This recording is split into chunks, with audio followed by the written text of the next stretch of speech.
नमस्कार. Paul Brunton लिखित आध्यात्मिक भारताचा रहस्यमय शोध या पुस्तकाचा अनुवाद आपण वाचत आहोत. आज आपण 6व्या प्रकरणाला सुरुवात करतो आहोत. मृत्युंजय योगी. मी ब्राह्माच्या निवासस्थानी यावं अशी इच्छा त्याने व्यक्त केली. तो म्हणाला, स्वतःचं स्वातंत्र्य अबाधित राखण्यासाठी मी घरात राहत नसून घरामागच्या बांधलेल्या एका प्रशस्त झोपडीत राहतो. त्याच्या आमंत्रणाला मान देऊन थोड्या उत्सुकतेनेच मी एके दिवशी दुपारी त्याच्याकडे गेलो.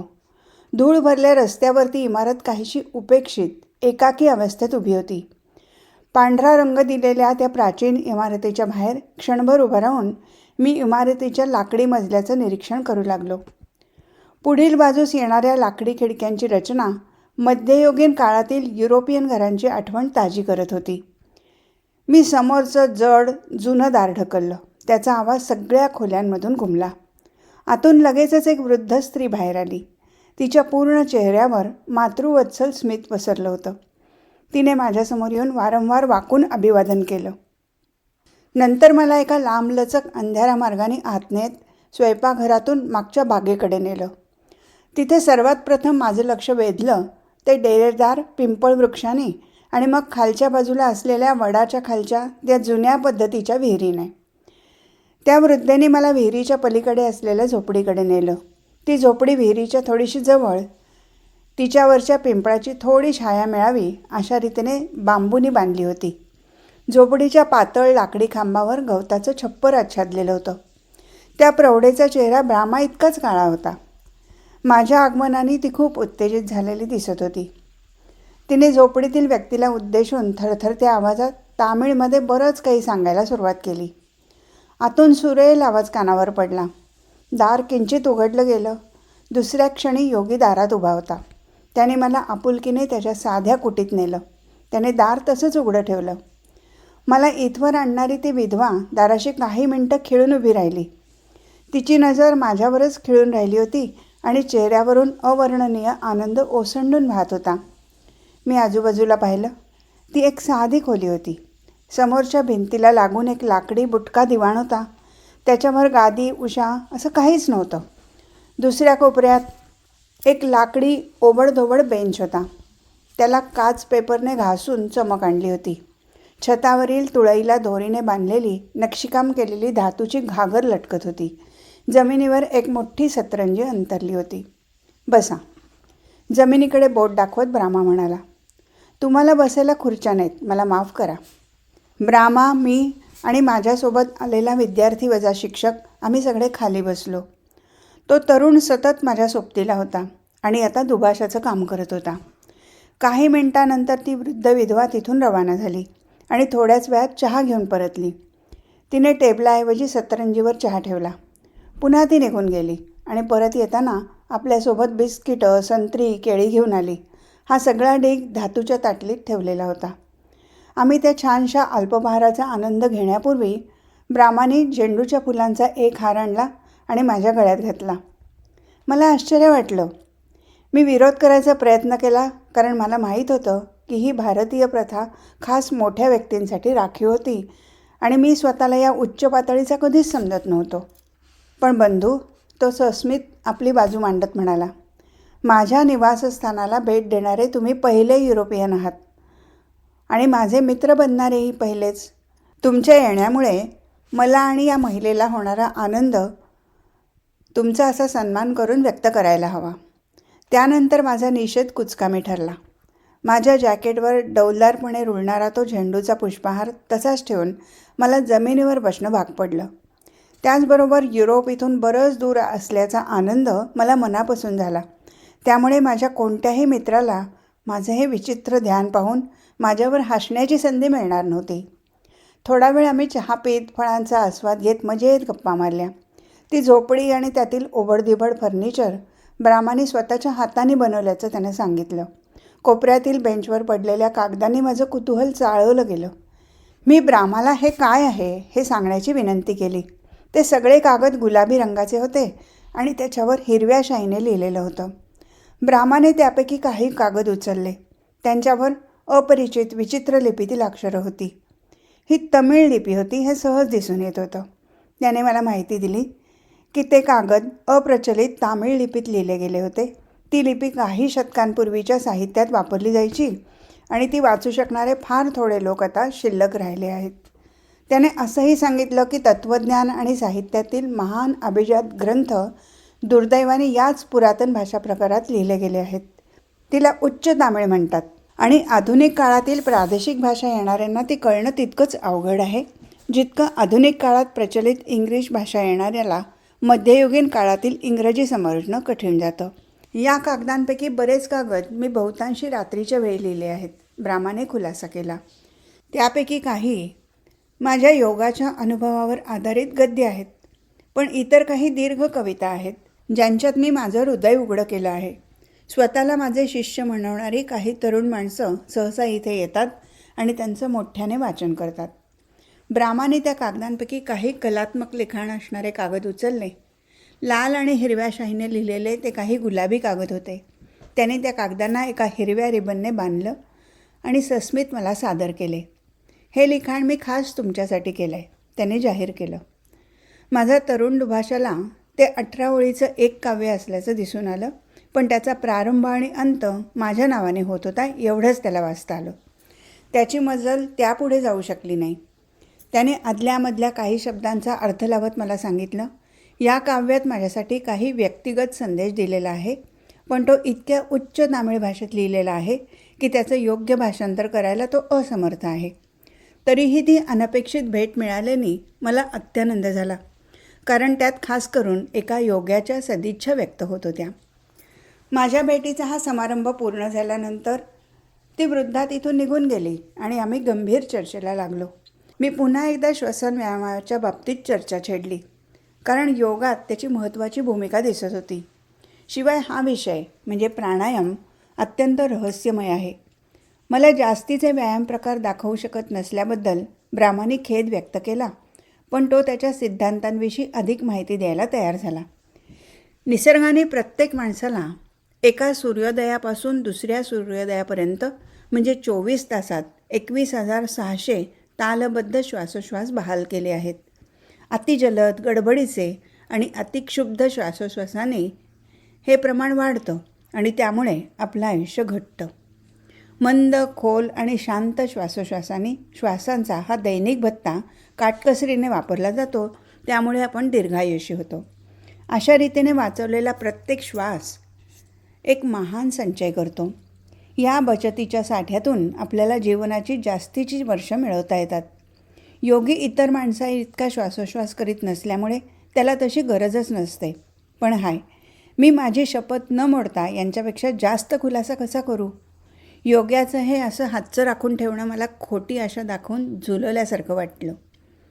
जे ज्ञान इतकं कष्टपूर्वक इतरांपासून गुप्त राखलं गेलं आहे ते तशाच खऱ्या योग्यतेचे नसेल का? जर तसं असेल तर वरवर उत्सुक असलेल्या, मानसिकरित्या सुसज्ज नसलेल्या आणि कदाचित आध्यात्मिकरित्याही अपात्र असलेल्या लोकांपासून त्यांच्या शिकवणुकीचा हा बहुमोल खजिना दडवून ठेवण्यासाठी त्या ज्ञानाचे जाणकार हे विलक्षण लोक त्यांचा मागोवा घेता येण्याजोगे सगळे मार्ग बंद का करून टाकतात? अलिप्ततेच्या कोशात का शिरतात हे समजण्यासारखं आहे. असं तर नाही ना की माझीही गंटी अशाच लोकात केली गेली होती आणि शेवटी माझ्या कष्टाचं योग्य बक्षीस न मिळवताच मला हा देश सोडावा लागेल? माझे असे विचार सुरू असतानाच ब्राह्मा पुढे बोलू लागला होता. आमच्या गुरूंनी श्वसनाच्या किल्ल्या काबीज केला नाहीत का? श्वास आणि रक्ताचा किती जवळचा संबंध आहे हे त्यांना माहीत होतं. मन श्वसनाचा मार्ग कसं अनुसरतं याचंही त्यांना ज्ञान होतं. शिवाय त्यांच्याजवळ विचार आणि श्वसनावर कार्य करून त्याद्वारा आत्म्याची जाणीव जागी करणं कसं शक्य होईल याचंही ज्ञान होतं. मी म्हटलंच होतं ना की श्वास म्हणजे या जगात सूक्ष्म शक्तीचं व्यक्त होणं असतं. ही शक्ती आपल्या शरीराला टिकवून ठेवणारी असते. हेच बल जरी अदृश्य असलं तरी आपल्या सगळ्या महत्त्वाच्या अवयवात लपलेलं असतं. जेव्हा चैतन्य शरीर सोडून जातं तेव्हा त्याची आज्ञा पाळून श्वास थांबतो आणि त्याचा परिणाम म्हणजे मृत्यू. पण आम्ही श्वसनावर नियंत्रण आणून या अदृश्य चैतन्य प्रवाहावर काही प्रमाणात नियंत्रण ठेवू शकतो. जरी आम्ही आमचं शरीर आत्यंतिक नियंत्रणात आणू शकलो, अगदी आपल्या हृदयाचे ठोके नियंत्रित करण्याच्या बिंदूपर्यंत, तरी तुम्हाला असं वाटतं का की आमच्या प्राचीन साधुपुरुषांनी जेव्हा पहिल्यांदा आम्हाला श्वास नियमनाची पद्धत शिकवली तेव्हा त्यांच्या नजरेसमोर फक्त शरीर आणि त्याची शक्ती एवढंच होतं. प्राचीन साधूंविषयी आणि त्यांच्या हेतूंविषयी मला काय वाटत होतं हे सगळं माझ्या मनात अचानक जाग्या झालेल्या तीव्र कुतूहलाच्या लाटेत वाहून गेलं. तुम्ही तुमच्या हृदयाचं कार्य नियंत्रित करू शकता? मी आश्चर्याने उद्गारलो. माझं हृदय, पोट आणि मूत्राशय असे स्वयंचलित अवयव काही प्रमाणात माझ्या आज्ञेत वागतात, त्याने शांतपणे उत्तर दिलं. त्यात प्रौढीचा, बढाईचा लवलेश जराही नव्हता. ते तुम्हाला कसं जमतं? काही आसनं, श्वसनाचे आणि इच्छाशक्ती वाढवणारे व्यायाम यांच्या एकत्रित अभ्यासामुळे ही शक्ती मिळू शकते. अर्थातच असे व्यायाम प्रकार योगात उन्नत अवस्थेतच प्राप्त होतात. ते इतके अवघड असतात की काही लोकांना ते कधी जमत नाहीत. या सगळ्या सरावातून मी काही प्रमाणात हृदयाचं कार्य करणाऱ्या स्नायूंवर ताबा मिळवला आहे आणि हृदयाच्या स्नायूंद्वारा मी आणखीन प्रगती करत इतर अवयवांना जिंकू शकतो. हे खरोखरच असामान्य आहे. तुम्हाला असं वाटतं? तुमचा हात माझ्या छातीवर ठेवा, अगदी माझ्या हृदयावर, आणि तिथेच राहू द्या. इतकं सांगून ब्राह्मा त्याची शरीरस्थिती बदलून वेगळ्याच आसनात बसला आणि त्याने डोळे मिटले. मी त्याच्या आज्ञेचं पालन केलं आणि शांतपणे आता काय घडणार याची वाट पाहू लागलो.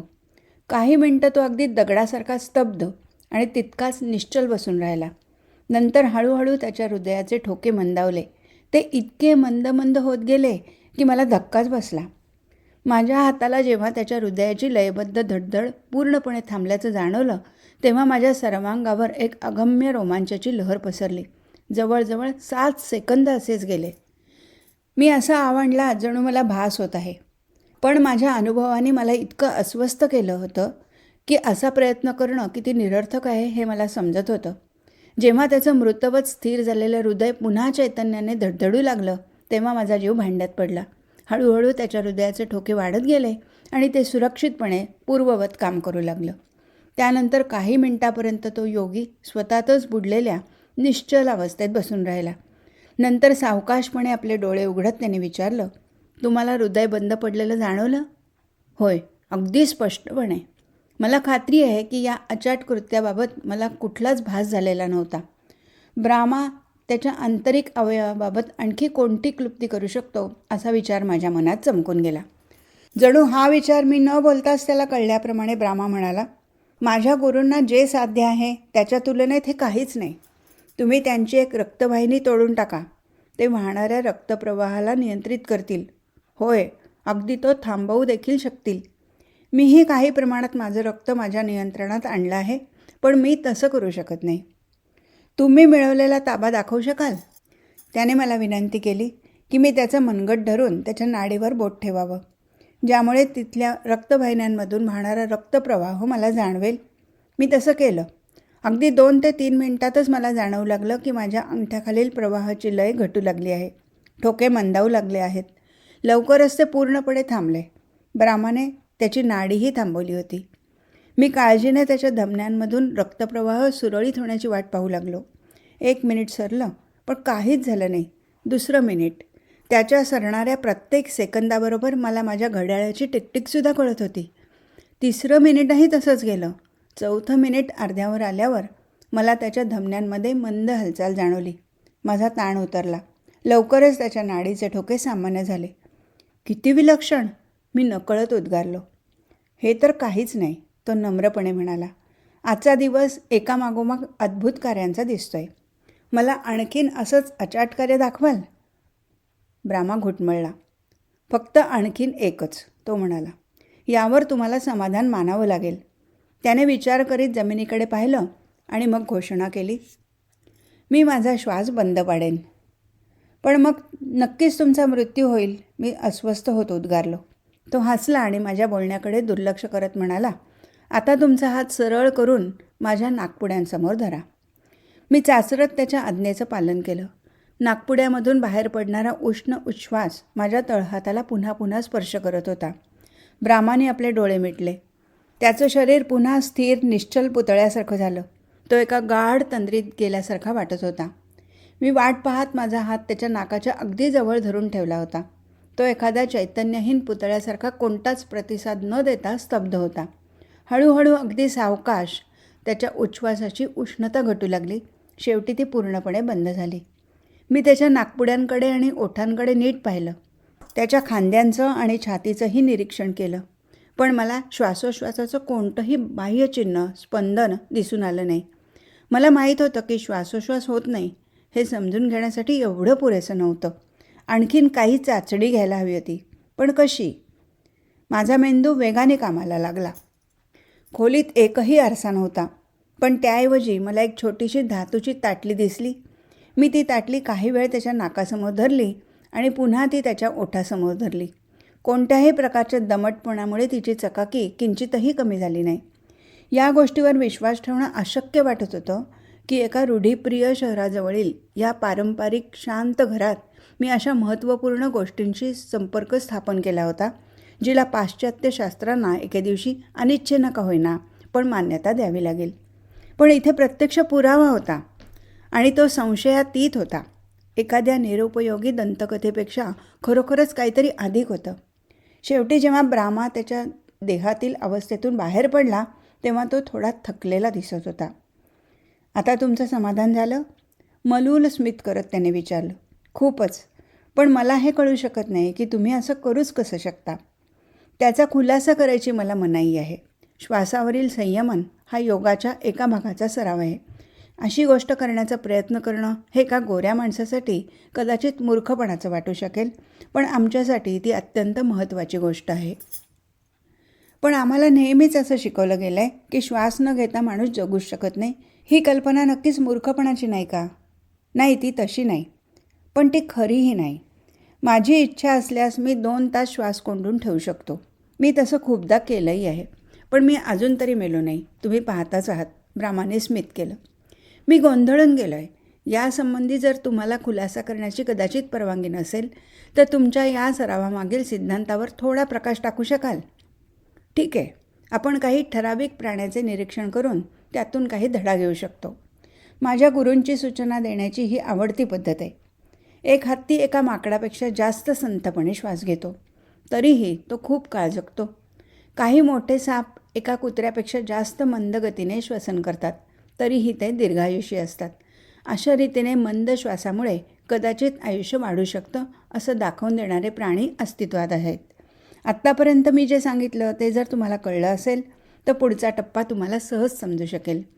आता हिमालयात अशी काही वटवाघळं आहेत जी शिशिर निद्रा घेतात. हिवाळ्याच्या पूर्ण ऋतूत ती झोपलेली असतात. डोंगराच्या कडेकपाऱ्यात ती लटकत राहतात, तरीही पुन्हा जागी होईपर्यंत एकही श्वास घेत नाहीत. हिमालयातील अस्वलं देखील काही वेळा संपूर्ण हिवाळ्यात अशा देहातीत अवस्थेत मग्न राहतात की त्यांचं शरीर निष्प्राण वाटतं. हिवाळ्यात जेव्हा अन्न मिळणं अवघडून बसतं तेव्हा हिमालयाच्या खोल विवरात साळींदर काही महिन्यांसाठी निद्रिस्त होतात. ही अशी निद्रा असते जिच्यात श्वास रोखला जातो. जर हे प्राणी काही काळ श्वास न घेता जगू शकतात तर मानव प्राणीही तसंच का करू शकणार नाही? अशा प्रकारचं त्याचं सत्यतायुक्त वक्तव्य रोचक वाटलं खरं, पण ते त्याच्या प्रात्यक्षिका इतकं पटणारं नव्हतं. जीवनाच्या कोणत्याही परिस्थितीत श्रवण आवश्यकच आहे ही सर्वसामान्य कल्पना काही मिनिटाची आगाऊ सूचना देऊन बाजूला ठेवून देता येणार नाही. आम्हा पाश्चात्यांना हे समजायला नेहमीच अवघड जाईल की एका शरीरात श्वास न घेता जीवन कसं टिकून राहू शकतं. जीवन तर सतत असतंच, त्याने गूढार्थाने उत्तर दिलं. मृत्यू तर शरीराची केवळ एक स्वाभाविक वृत्ती आहे. पण मृत्यूला जिंकता येतं असं तुम्ही खचितच सांगू शकत नाही, होय ना? मी अश्रद्धेने विचारलं. ब्राह्माने माझ्याकडे विचित्रपणे पाहिलं. का नाही?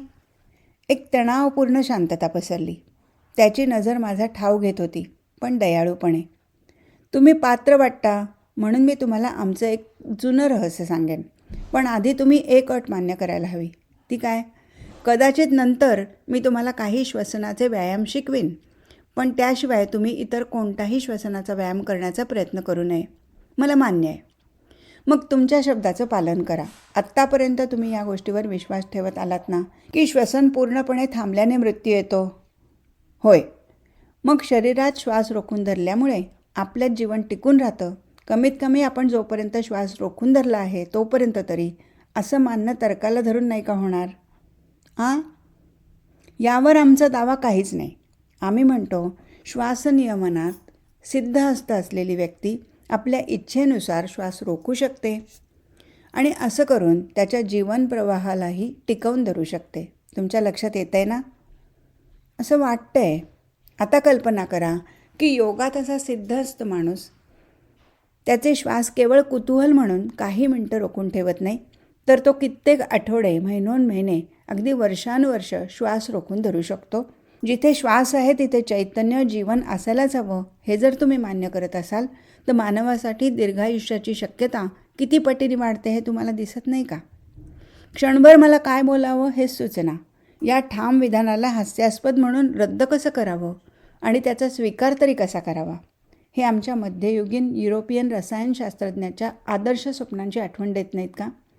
असे स्वप्नाळू ज्यांनी मरणावर रामबाण औषध शोधण्याचा प्रयत्न केला, पण ते सगळे एक एक करून मृत्यूचे बळी ठरले. पण जर ब्राह्मा स्वतःला फसवणारा नाही तर तो मला फसवण्याचा प्रयत्न का करेल? त्याने माझी सोबत मिळावी म्हणून काही केलं नव्हतं. तसंच शिष्य जमवण्याचेही त्याचे प्रयत्न नव्हते. एका विलक्षण भीतीने माझं डोकं बधीर झालं. तो केवळ एक वेडा असला तर? पण नाही, इतर सगळ्या बाबतीत तो अगदी शहाणा आणि तर्कनिष्ठ दिसतो. त्याचं काहीतरी चुकत असावं असं मानायला काय हरकत आहे? तरीही मलाच माझा हा निष्कर्ष पटला नाही. मी भयचकित झालो होतो. तुम्हाला पटलं नाही का? तो पुन्हा बोलू लागला. राजा रणजित सिंहने लाहोरमध्ये ज्याला तिजोरी बंद केलं होतं त्या फकीराची गोष्ट तुम्ही ऐकली नाही का? त्या फकीराला इंग्रज सैन्याधिकाऱ्यांच्या उपस्थितीत पुरण्यात आलं. ज्याला शिखांचा शेवटचा राजा स्वतः साक्षी होता. ते जिवंत थडगं 6 आठवड्यासाठी सैनिकांच्या कडक देखरेखीखाली होतं. तरीही त्यातून तो फकीर जिवंत आणि पूर्ण निरोगी अवस्थेत बाहेर पडला. या गोष्टीची तुम्ही चौकशी करा, कारण तुमच्या सरकारी अहवालात त्याची नोंद केल्याचं मला सांगण्यात आलं आहे. त्या फकीरानं आपल्या श्वासावर प्रचंड ताबा मिळवला होता आणि तो मृत्यूच्या धोक्याविना श्वास रोखू शकायचा. तरीही तो योगात सिद्धहस्त नव्हता, कारण त्याच्या जिवंतपणी त्याला ओळखणाऱ्या एका म्हाताऱ्या माणसाने त्याचं चरित्र चांगलं नसल्याचं मला सांगितलं होतं. त्याचं नाव होतं हरिदास आणि तो दक्षिणेत राहायचा. जर हा माणूस निर्वात जागेत इतका दीर्घकाळ श्वास न घेता जिवंत राहू शकतो, तर गुप्तपणे आपला सराव करणारे आणि सोन्याच्या आमिषाला भुलून असे चमत्कार न करणारे योगाचे खरे निष्णात लोक किती जास्त करू शकतील? पुन्हा काही काळ शांततेत गेला. इतरही अशा विलक्षण शक्ती आहेत ज्या योगमार्गाने प्राप्त केल्या जाऊ शकतात, पण त्यासाठी मोजावी लागणारी किंमत द्यायला आजच्या काळात कोण तयार होईल? पुन्हा थोडी शांतता. ज्यांना दैनंदिन जगात वावरावं, काम करावं, त्यांना अशी शक्ती न मिळवताही करण्यासारखं बरंच काही असतं. मी माझ्या सध्याच्या युगाचा बचाव करीत असं म्हणण्याचं धाडस केलं. होय, ब्राह्माने मान्य केलं. हा शरीर नियमनाचा मार्ग फार थोड्यांसाठी आहे. म्हणूनच तर आमच्या शिक्षकाने आमच्या शास्त्राला शतकापासून मूक रहस्यात गुंडाळून ठेवलं आहे. त्यांनी शिष्यामागे धाव घ्यायची नसते, शिष्यांनी त्यांच्या मागे धाव घ्यायची असते. पुढच्या वेळी ब्राह्माची आणि माझी भेट माझ्या मुक्कामी झाली. संध्याकाळ होत आली होती आणि लवकरच आम्ही जेवणं उरकली. जेवणानंतर थोडी विश्रांती घेऊन आम्ही बाहेर वरंड्यात आलो. सगळीकडे चंद्रप्रकाश पसरला होता. मी एक खुर्ची ओढून तिच्यावर बसलो तर त्या योग्याने एक चटई घेऊन जमिनीवर बैठक मारली, अगदी आरामात. थोडा वेळ आम्ही मूकपणे चांदण्याचं वैभव उपभोगत शांतपणे बसून राहिलो. आमच्या शेवटच्या भेटीतील मती गुंग करून टाकणाऱ्या घटना मी अद्याप विसरलो नव्हतो. म्हणून पुन्हा नव्याने त्या अमूल्य गोष्टीच्या चर्चेला तोंड फोडलं. अशी माणसं जगात असतात ज्यांनी मृत्यूलाही वाकुले दाखवले आहेत का नाही? ब्राह्माने त्याचा आवडता प्रश्न विचारला. इथे या दक्षिणेच्या निलगिरी पर्वतरांगामध्ये आमच्या या शरीर नियमनाच्या योगशास्त्रातील एक सिद्ध पुरुष दडलेला आहे. तो आपल्या ठिकाणाहून कधीच बाहेर पडत नाही. तिकडे उत्तरेतही दुसरा एक योगी आहे ज्याने बर्फाळ हिमालयाच्या वरच्या बाजूला असलेल्या गुहेला आपलं घर बनवलं आहे. या माणसांना तुम्ही भेटू शकत नाही, कारण त्यांना जगाचा तिटकारा वाटतो. पण त्यांचं आमच्यातील अस्तित्व परंपरागत आहे आणि आम्हाला असं सांगितलं जातं की त्यांनी त्यांचं आयुष्य शेकडो वर्षांनी लांबवलं आहे. तुमचा यावर खरोखरच विश्वास बसतो? मी साशंकतेने उद्गारलो. शंकेला जागाच नाही. मी म्हणजे माझ्या गुरुचं साक्षात उदाहरणच नाही का? माझ्या मनात बऱ्याच दिवसापासून असलेल्या प्रश्नाने उसळी घेतली. आत्तापर्यंत तो प्रश्न उच्चारायला मी कचरत होतो, पण आता आम्ही इतके जवळचे मित्र झालो होतो की धीटपणे तो प्रश्न विचारायचं ठरवलं. अंतःकरणातील भाव डोळ्यात एकवटत मी त्या योगीला विचारलं, ब्राह्मा, तुमचे गुरु कोण आहेत? थोडा वेळ तो माझ्याकडे एकटक बघत गप्प बसला. नंतर त्याच्या नजरेतील भाव थोडेसे बदलले. त्याने बोलायला सुरुवात केली तेव्हा त्याचा आवाज खोल आणि गंभीर होता. आज इथेच थांबू. हरिओम तत्सत.